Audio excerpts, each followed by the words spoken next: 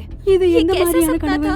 அதுல இன்னும் வரலையா अतुल नहीं आया अब तक। தீக்ஷாக்கு दीक्षा को தாகம் प्यास எடுத்தது लग रही थी அவ உடனே तो குரல் उसने आवाज கொடுத்தா. लगाई, மஞ்சரி मंजरी மஞ்சரி मंजरी எங்க இருக்க நீ कहाँ हो तुम? ஒரு கிளாஸ் एक தண்ணி गिलास கூட पानी दे दो। मंजरी मंजरी पानी ले आई और उसने हमेशा की तरह घूंघट कर रखा था। दीक्षा ने पानी का गिलास लिया और मंजरी से बोली, நீயே तुम எப்பவுமே हमेशा முக்காட घूंघट में போட்டுக்கிட்டே क्यों இருக்க रहती हो? அடுத்தவங்க माना कि முன்னாடி गांव की மூஞ்சியை प्रथा காட்டாம होती है இருக்கிறதுக்கு कि உங்க बाहर वालों के கிராமத்துல இது ஒரு सामने ஆச்சாரம்னு घूंघट எனக்கு उठाना தெரியும் चाहिए, ஆனா ஏன் पर எதிரில मेरे நீ सामने முக்காடு तो तुम இல்லாமலே घूंघट இருக்கலாமே उठा सकती हो। நீ तुम என் मेरा மூஞ்சியை चेहरा பார்க்க देखना நினைக்கிறியா चाहती हो?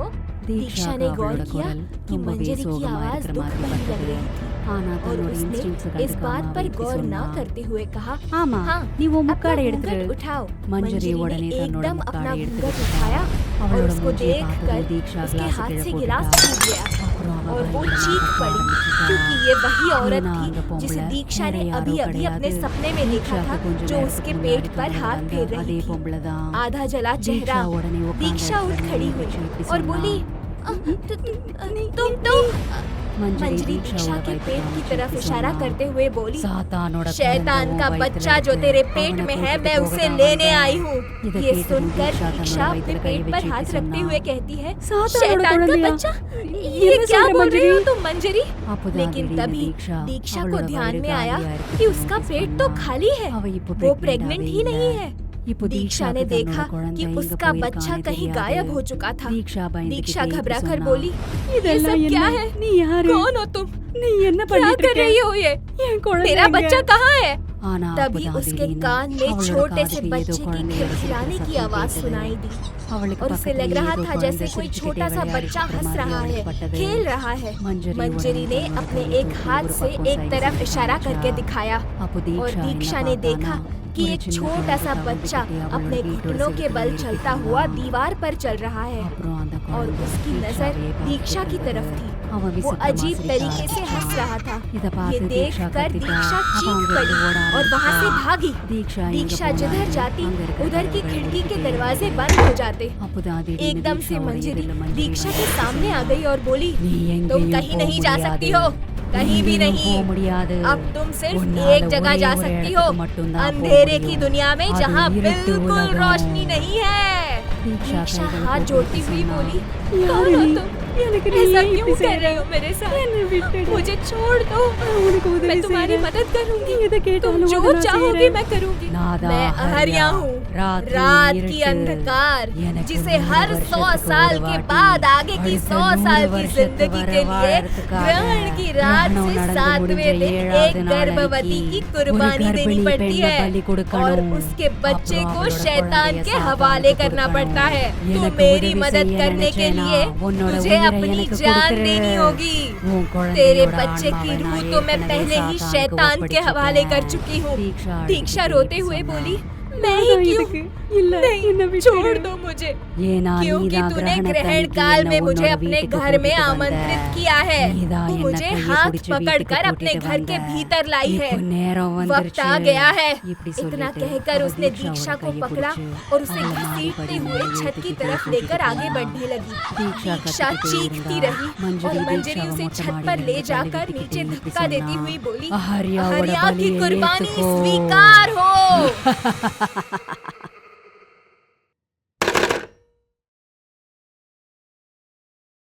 நீங்க எங்க சேனலை புதுசா பாக்குறவரா இருந்தா சப்ஸ்கிரைப் பண்ண மறந்துடாதீங்க. பெல் ஐகானை பிரஸ் பண்ண மறந்துடாதீங்க. அப்பதான் நாங்க புதுசா போற எல்லா வீடியோஸையும் உங்களால பார்க்க முடியும்.